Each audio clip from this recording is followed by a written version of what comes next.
this first bit of news was basically known. I believe that in his press conference at the end of the season, Dave Dombrowski mentioned this, and it happened.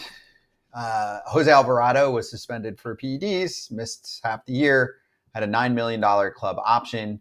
They decided to bring him back, and Matt Gelb wrote in The Athletic how he would have been one of the best lefty relievers on the market. They've talked about this a lot on the Phillies show. Kratz, you're our Philly guy. Are you good with this? They're looking at it as we know him, and we know what a pitcher like him would get in the free agent market. The other side of it is he got popped for PEDs. Is he the same guy when he goes through multiple cycles without it? Your thoughts? I mean, rarely is a guy that got popped only did it once. But yeah, you know what? Who knows? Who knows if he's going to be the same guy? He was pretty nasty when he wasn't. Like this spring training, I think he had like something ridiculous, like 20 strikeouts in spring training in like 8 innings that he threw. And then he started the season out. He was slinging it. Like he definitely had an uptick, not necessarily in his velocity, but the results of his stuff. So he was good before that. He was good last year. I guess I don't have a problem with it. If his teammates don't have a problem with it, and everything we heard from Topper to different guys we had on, they loved Jose. And so that's the only time when it would be, maybe we don't bring him back. But it's hard to turn down one of the top left-handed relievers for only $9 million for 1 year. I mean, that'd be a bold statement by the Phillies to not pick this option up. Well, Dave Dombrowski said on our show he was going to pick it up. Mm-hmm. He said it, right? I didn't remember if we talked about it. No, he brought it up. He's like, oh, yeah, Alvarado's definitely coming back. I mean, so there was no suspense in this one. I mean, listen, steroid PED guys they're just forgiven and forgotten now. Honestly. It's not. Are they? I mean, you guys tell me. They are, by teams. Do teammates care? No. Not really. They don't, right? Because they want to win. That's what I'm saying. If he comes back and he pitches well, then, if you're Bryce Harper or Trey Turner or anyone else, you're like, cool, I mean, Fernando Tatis, do you think the Padres care that he got in trouble for PEDs? Nope. Major League Baseball doesn't even care. Yeah. They put him on some of their biggest really cares. Well, the one risk is, if you get popped again, then you're out for the full season and all that. Okay. How did that affect Alex Rodriguez?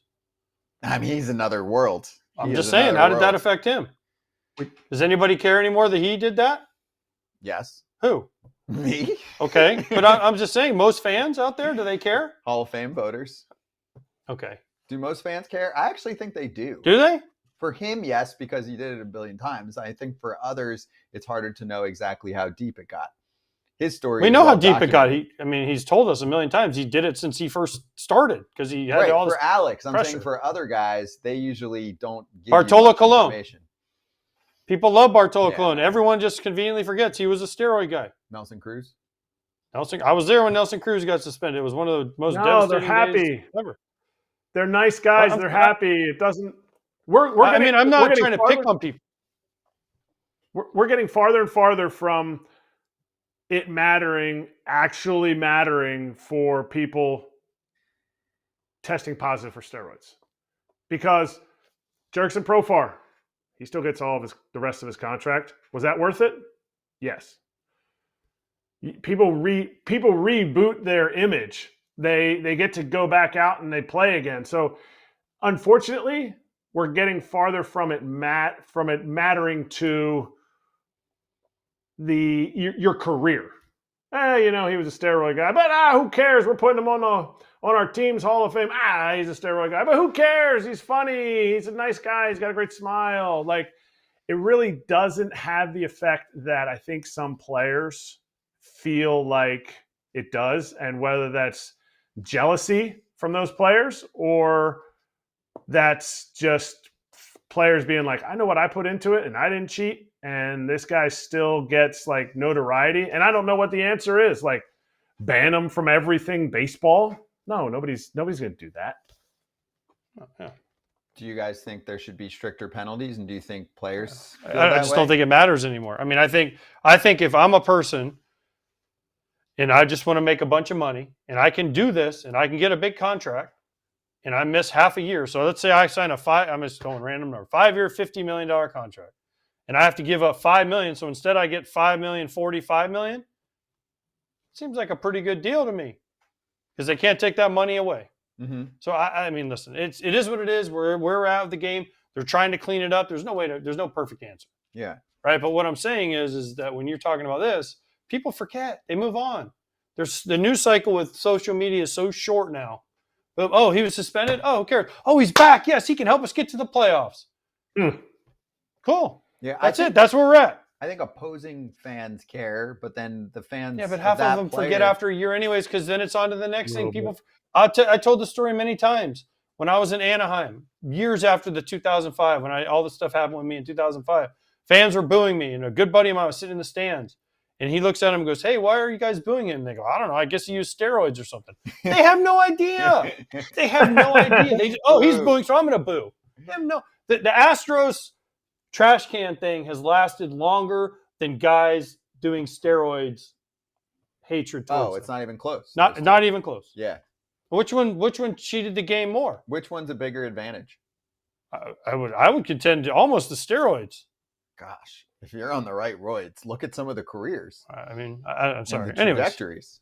Okay. It's an important thing. I hate getting into this because it gets me sometimes. But we don't talk about it very often, so I know, thought it was worth a few minutes to find out really if you guys think the penalties are strict enough. And you're saying no one cares. Okay, well, it is still half a season.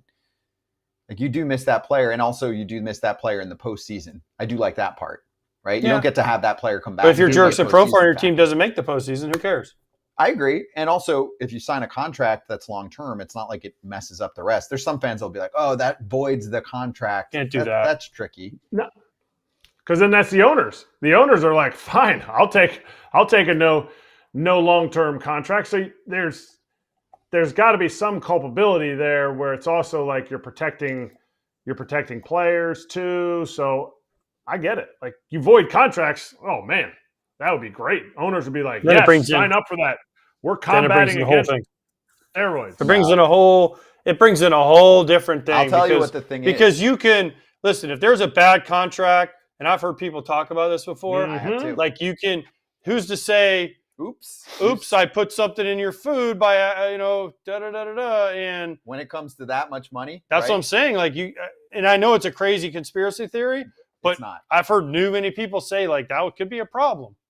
It is a significant reason. Here's a smoothie from the team. Oh, it had something in it. Oh, you're getting drug tested after the game. You had no idea. I didn't take anything. You sign up a guy for $250 million and you suddenly hate him. That's a way to get rid of him. That's why that'll never happen. Yeah. So that's a slippery slope. But that's why it's a good topic. It's complicated. It's not easy. No, it's not. It's a really complicated. I just asked the question, like, that people forget. They do. Fans forget quick. You're right on the news cycle. My solution is you can't get any awards after that. You test positive for steroids, you can't make an all-star team, can't win MVPs, you can't win those awards. All your team stuff, you're fine. They don't care about that. I mean, if you're in a long-term deal, who cares? I mean, if you already get popped, you're not going to the Hall of Fame. So then who cares if you win MVPs and all that stuff? I mean, if I'm on a $200 million contract and I lose, I can't go to an All-Star game. Everyone opts out of those anyways. I can't be the MVP. I'm probably not going to win none of those anyways. So, but this way you're not taking it from other people. This way you're not taking Jurickson Profile. Jurickson Profile took somebody's job, and I forget what his name was. Both of them were on the team at the beginning of the year in San Diego. Obviously, Jurickson had the year that he had. His exit velocity went up 5 miles per hour at age 30, and that guy ended up going down. He's kind of been bouncing up and down from the big leagues the last 2 seasons. Like that's where I think it comes in. Is it the notoriety? No, it's like I don't want someone else taking somebody else's award that did it clean. Hold up. You're talking about completely different things here. You're talking about a job. You're talking about a job that's not even. You're talking about maybe 2 different award or job. Like no. No. I'm saying that it affects other people. When people do steroids, it affects other people. No doubt. Yeah. Okay. Well, to be continued. I'm sure that this will come up at some point again. But good discussion, and really just wanted to know, like, how else can you make this a more prominent penalty if you feel like it deserves to be that way, because players did want more of a penalty and they did up the penalty, right? It was lower at some point and they pushed it up.